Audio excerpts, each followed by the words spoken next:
Guys आज हम जिस मूवी को देखने जा रहे हैं वो एक ऐसी लड़की की कहानी है जिसका लगभग पूरे गांव ने शोषण किया है, फिर चाहे वो शारीरिक हो या फिर मानसिक शोषण। तो चलिए बिना टाइम वेस्ट किए सीधा इस मूवी को स्टार्ट करते हैं। मूवी के स्टार्टिंग में हम एक रूम को देखते हैं जिसमें बहुत सारे फूल होते हैं, जैसे किसी ने घर में ही फूलों का बगीचा खोल रखा हो। उस रूम में इप्सी नाम की एक लड़की भी होती है जो कि पैरालाइज होती है। वो अपनी जिंदगी में अपना काम करने के लिए दूसरों पर डिपेंड रहती है और इसी कारण उसका फायदा उठाया जाता है। उसे फिजिकली एंड मेंटली दोनों तरह से परेशान किया जाता है। काफी सालों से वो उसी रूम में है, कोई उसे बाहर की दुनिया नहीं दिखाता। वो एक बेजान सी गुड़िया की तरह पड़ी रहती है। इप्सी का ध्यान रखने के लिए दो सोशल वर्कर जायुंग और मिस्टर किम हैं और एक डॉक्टर है जो कि कभी कभी इप्सी को चेक करने आता रहता है। जायुंग जो कि इप्सी की एक तरह से केयर टेकर है, लेकिन वो उसका बिल्कुल भी ध्यान नहीं रखती थी। वो उसे मेंटली टॉर्चर करती थी, उसे खाना टाइम पर नहीं देती, उसे मारती, उसके साथ बहुत बुरा बर्ताव करती और उससे भी बहुत ज्यादा कुछ करती। उसके बाद मिस्टर किम है जो कि उसका चेकअप करने आते थे, लेकिन चेकअप करने के नाम पर वो उसे फिजिकली टॉर्चर किया करते थे। इतना काफी नहीं होता कि गांव के कुछ लड़के रात होने के बाद इप्सी के रूम में आते थे और उसके साथ बहुत बुरा बर्ताव करते थे। वो भी उसे फिजिकली और मेंटली टॉर्चर करते थे, वो भी पूरी रात। अगले दिन सुबह से फिर वही कहानी रिपीट होती है। इप्सी की डेली लाइफ बहुत बुरी होती जा रही थी, उसे ये सब रोज सहना पड़ता था। वो चाह कर भी कुछ नहीं कर पाती थी। जायुंग कुछ करना चाहती है, वो कुछ बनना चाहती है, वो यहाँ एक मॉडल बनने के लिए आती है, लेकिन उसकी मुलाकात मिस्टर किम से होती है और वो उसे मॉडल बनने में मदद करने को कहता है, लेकिन वो ऐसा कुछ नहीं करता और जायुंग के क्लोज आता रहता है और उसका इससे भी मन नहीं भरता है। वो उसके साथ फिजिकल भी होना चाहता है और वो हो भी जाता है। एक दिन लोकल चर्च ऑफिसर इप्सी को देखने आते हैं, लेकिन उन्हें वो ठीक नहीं लगती। वो ऑफिसर उन दोनों से इप्सी का अच्छे से ध्यान रखने को कहता है और वहां से फिर चला जाता है, लेकिन उसके जाने के बाद फिर सब पहले जैसा हो जाता है। उसके कुछ दिन बाद एक आदमी अचानक से इप्सी के घर आता है। उसका नाम अंकल होता है। वो बोल नहीं सकता, उसे एक बीमारी होती है जिसके कारण उसे जेल से जल्दी छोड़ दिया जाता है। लेकिन यहाँ एक सवाल आता है कि वो अंकल कौन है और वो जेल में क्यों था, और इप्सी भी उसे नहीं पहचानती। अब ये अंकल कौन है इसके बारे में हमें आगे पता चलेगा। अंकल के आने के बाद इप्सी की लाइफ में कुछ चेंजेस आते हैं। वो अब फिजिकली और मेंटली टॉर्चर नहीं होती। अंकल उसका पूरा ध्यान रखते हैं, जैसे कि उसे टाइम पर खाना खिलाना, उसे नहलाना, उसे घुमाना। और अब इप्सी को वो अच्छे लगने लगते हैं। उसे लगता है कि कोई तो है जो मेरा ध्यान रखता है। इप्सी अंकल के साथ अपने आप को पूरी तरह रिलैक्स रखती थी। वो अब खुश रहने लगती है। अंकल बहुत छोटे थे जब वो घर छोड़कर भाग गए थे और जब वो वापस आए थे तो इप्सी के फादर और ग्रैंडफादर मर चुके होते हैं। अब इप्सी और उसकी मॉम ही फैमिली के नाम पर रह जाते हैं। इप्सी उस टाइम बहुत छोटी थी। उसके बाद अंकल को जेल हो जाती है और वो वहाँ से चले जाते हैं और जब वो लौट कर आते हैं तो इप्सी अब बड़ी हो चुकी है। उसके बाद एक सोशल वर्कर इप्सी के घर मीटिंग रखते हैं और वहाँ लोकल चर्च ऑफिसर भी वहाँ आते हैं और उनकी मीटिंग का टॉपिक होता है अंकल, क्योंकि जब से अंकल आए हैं तब से मिस्टर किम को कोई मौका नहीं मिला इप्सी के पास जाने का और वो अंकल पर एक किलर और रेपिस्ट का आरोप भी लगाते हैं और कहते हैं कि ऐसे आदमी का एक लड़की के साथ अकेले रहना अच्छी बात नहीं है। चर्च ऑफिसर उसकी सारी बात सुनता है। वो कहता है कि बात इप्सी की है, वो जो चाहेगी वही होगा, कि कौन उसके साथ रहेगा और कौन नहीं, ये फैसला वो इप्सी पर ही छोड़ देते हैं।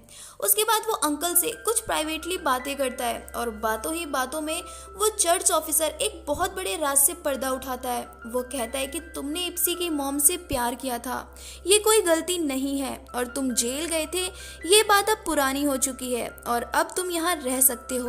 अब यहाँ एक बात वो समझ जाती है कि अंकल इप्सी की मॉम से प्यार करता था, इसलिए वो उसका इतना ध्यान रखता है, और दूसरी वजह इप्सी भी अपनी मॉम की ही तरह दिखती है। लेकिन यहाँ एक बात अब भी क्लियर नहीं होती कि अंकल को जेल क्यों जाना पड़ा, ये आपको आगे पता चलेगा। उसके बाद हम देखते हैं कि इप्सी की लाइफ अब पहले जैसे नहीं रह गई, अब पहले से बेटर हो चुकी है। वो बहुत खुश भी थी, लेकिन वो इस बात से अनजान थी कि उसकी खुशी अब ज्यादा दिन की नहीं है। फिर एक दिन पुलिस ऑफिसर इप्सी के घर आता है और वो अंकल से कहता है कि उसे खबर मिली कि यहाँ सेक्सुअल हैरेसमेंट हो रहा है, और वो ऑफिसर यहाँ एक और बड़ा राज खोलता है। वो अंकल से कहता है कि क्या इप्सी को पता है कि तुम जिस मर्डर और रेप केस में जेल गए थे वो किसी और का नहीं बल्कि इप्सी की मॉम का ही केस था।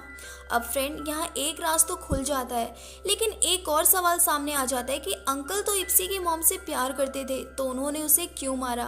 अब इस रात से भी पर्दा आगे खुल जाएगा। उसके बाद अगले दिन रोज की तरह सब होता है। अंकल इप्सी को उठाते हैं, उसके लिए खाना बनाते हैं और उसे खिलाते हैं। उसके बाद वो होता है जिसके बारे में इप्सी ने सोचा भी नहीं था।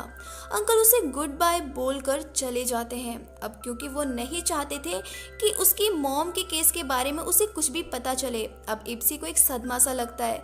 वो परेशान होने लगती है और जोर जोर से रोने लगती है। उसके बाद वो चेंजेस खत्म हो जाते हैं जो अंकल के आने के बाद से इप्सी की लाइफ में आए थे। उसकी खुशी भी उसके चेहरे से चली जाती है और सब कुछ पहले जैसा हो जाता है। फिर कुछ दिन बाद में रात के समय चर्च ऑफिसर इप्सी के रूम में चोरी छिपे आते हैं। वो इप्सी को उसके फैमिली के बारे में कुछ बातें बताता है। वो कहता है कि तुम्हारे डैड की मौत तुम्हारे पैदा होने के कुछ सालों बाद ही हो गई थी और तुम्हारी मॉम बहुत खूबसूरत थी और तुम्हारे डैड के जाने के बाद वो अकेली सी हो गई थी। उसके बाद गांव के बहुत से लोगों की गंदी नज़र तुम्हारी मॉम पर थी, लेकिन एक दिन तुम्हारे डैड का भाई अंकल वापस आ जाता है और वो तुम्हारी मॉम और तुम्हारे साथ रहने लगता है।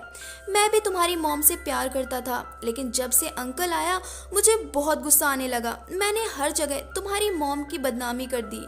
मैंने ये खबर फैला दी कि तुम्हारी मॉम अंकल के साथ और बहुतों के साथ गलत संबंध में है, जिसके चलते कुछ लोग एक दिन तुम्हारे घर आ जाते हैं और तुम्हारी मॉम के साथ फोर्सफुली बिहेव करने लगते हैं, जो कि अंकल को अच्छा नहीं लगता और उसे पता चल जाता है कि अब तुम्हारी मॉम सेफ नहीं है, इसलिए वो उसे मार देता है, जिसके कारण वो जेल चला जाता है। अब फ्रेंड्स यहाँ हमें सब पता चल जाता है कि अंकल इप्सी के क्या लगते हैं और वो जेल क्यों गए और उन्होंने इप्सी की मॉम को क्यों मारा। और हमें यहाँ एक और बात पता चलती है कि चर्च ऑफिसर इप्सी का ध्यान अब तक इसलिए रखता आया है क्योंकि वो अपनी मॉम की तरह ही दिखती है और वो इस बार उसे खोना नहीं चाहता, इसलिए उसने अंकल को हटाने के लिए उस पुलिस ऑफिसर को भेजा था। यानी ये चर्च ऑफिसर का एक प्लान था इप्सी और अंकल को दूर करने का और वो इसमें कामयाब भी हो गया।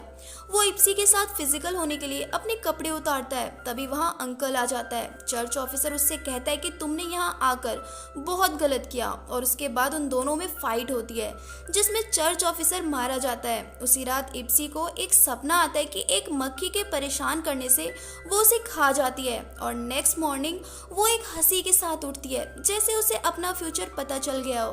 अब वो अंकल के साथ बाथरूम में होती है और उसके साथ एक प्लान बनाती है। फिर कुछ देर बाद जायुंग वहाँ आती है और अंकल को वहाँ देख हैरान हो जाती है। वो दोनों उसे पकड़ लेते हैं और उसके कुछ देर बाद मिस्टर किम वहाँ आते हैं। वो इप्सी को बिना कपड़ों के उसके बेड पर पाते हैं और उसे ऐसा देख उसके मन में लालच आने लगता है, पर उसे ये नहीं पता होता कि अंकल और जायुंग भी वही हैं। उसके बाद वो किम को भी पकड़ लेते हैं और अब वो जायुंग के सामने दो ऑप्शंस रखते हैं कि या तो तुम किम को मार दो वरना हम तुम्हें मार देंगे। ये बात सुन वो थोड़ा सोचती है और किम को मार देती है। अब बचे होते हैं वो लड़के जो गांव के थे और रात में आकर इप्सी को परेशान करते थे। वो लड़के भी उसी रात वहां आते हैं क्योंकि अंकल के आने की खबर किसी को नहीं थी और जैसे ही वो आते हैं अंकल उन्हें भी एक एक करके मार देता है। लेकिन यहाँ कहानी खत्म नहीं होती।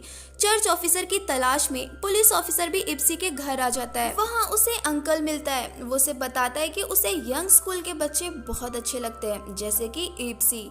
इसका मतलब उसके मन में भी इप्सी के लिए गलत भावनाएं थी। उसके बाद उनके बीच भी फाइट स्टार्ट हो जाती है। उस फाइट में पुलिस ऑफिसर के साथ जायुंग भी मर जाती है और अंकल को भी गोली लग जाती है जिसके कारण वो भी मर जाते हैं। उसके बाद हम देखते हैं कि इप्सी अपने आप को किसी तरह बाहर निकालती है और ये मूवी यहीं पर एंड हो जाती है। गाइस इस मूवी के एंड से हम ये समझ सकते हैं कि इप्सी विकलांग केवल शरीर से थी, मन से नहीं।